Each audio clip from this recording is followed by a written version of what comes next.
Shalom Chaverim, I'm Steve Benoon. You're watching Israeli News Live, and just a lot of interesting things happening, friends, back here in the studio once again.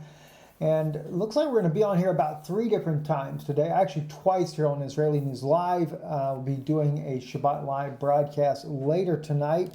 Right now, though, we're going to go into some things that we see that are happening we felt like is important for you to be aware of. And then also on Patreon, we're going to kind of go a little deeper into this subject. Hopefully I can get that recorded today as well.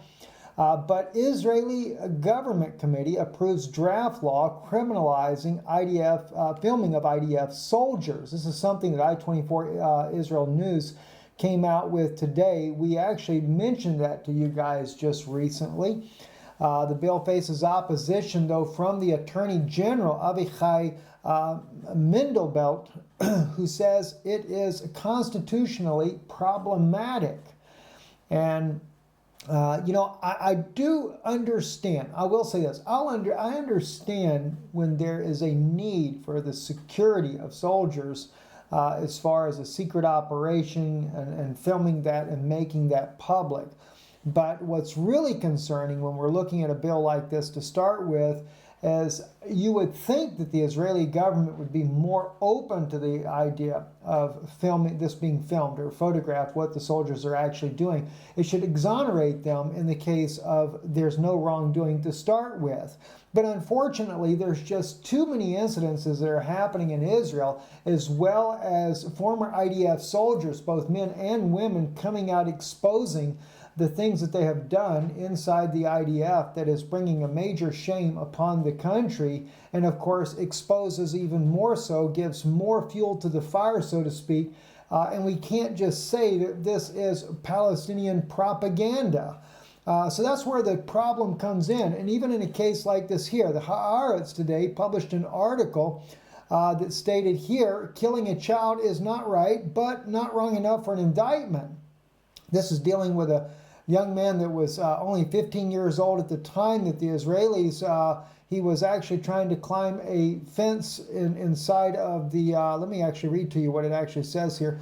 The AG and AD presumably celebrated, and that's the 2 Israeli military personnel that were being charged with the possibility of killing this young man. But what it is it was a situation where there was a young Palestinian who was trying to climb a fence. Let me just read the article a little bit to you because I'll get it all mixed up if I don't. AG and AD presumably celebrated. Maybe they raised a toast with their lawyers at some fashionable pub, or perhaps they just basked in the good news with their families. It was a relief of their lives. The poor soul's nightmare is over, how they harassed him when the teenager was killed, but all's well that ends well. The Central District prosecution decided last week to withdraw the indictment against them 2.5 years after it was filed. True, it was sickening, ridiculous that they were charged with an act of haste and negligence for shooting an unarmed, already wounded teenager in the back as he was running, or they say, it says on here, or his life, but I think that was meant to be for his life.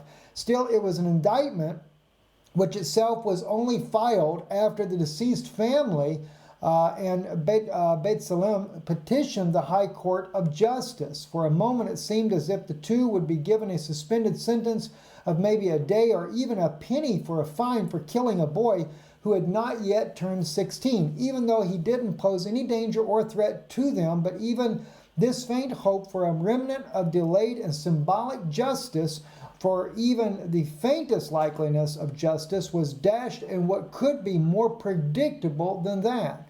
The indictment was withdrawn. AG and AD acted properly when they shot an unarmed teenager from a range of 10 meters as he ran from them. They violated nothing. Their act of killing wasn't even hasty or negligent, according to the court, that is. They are good soldiers, excellent ones, even though the day after the killing, a senior officer said something that wasn't right happened there. That's a senior officer stating that about what went on there. Not right, but apparently not wrong enough. So go ahead, dear soldiers, continue to kill Palestinian teenagers who don't endanger you. You can even kill them as they run away, because no harm will come to you. Now, just for your knowledge, this was actually written by Gideon Levy, an Israeli journalist, that is.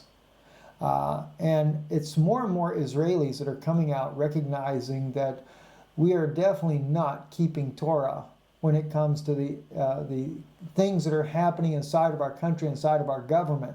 And it is more and more Israelis that are stepping up to the plate to acknowledge something is majorly wrong in the government system. And this is yet another slap to the face to criminalize filming IDF soldiers, because that is only to help cover up the crimes. If anything, if our soldiers were more innocent, which I believe many of them are, it would exonerate them, but not in every case. And that's one reason why I believe this is actually being done. Also, I-24 News is reporting that the wife of Israeli Prime Minister is likely to be indicted this week for misuse of public funds.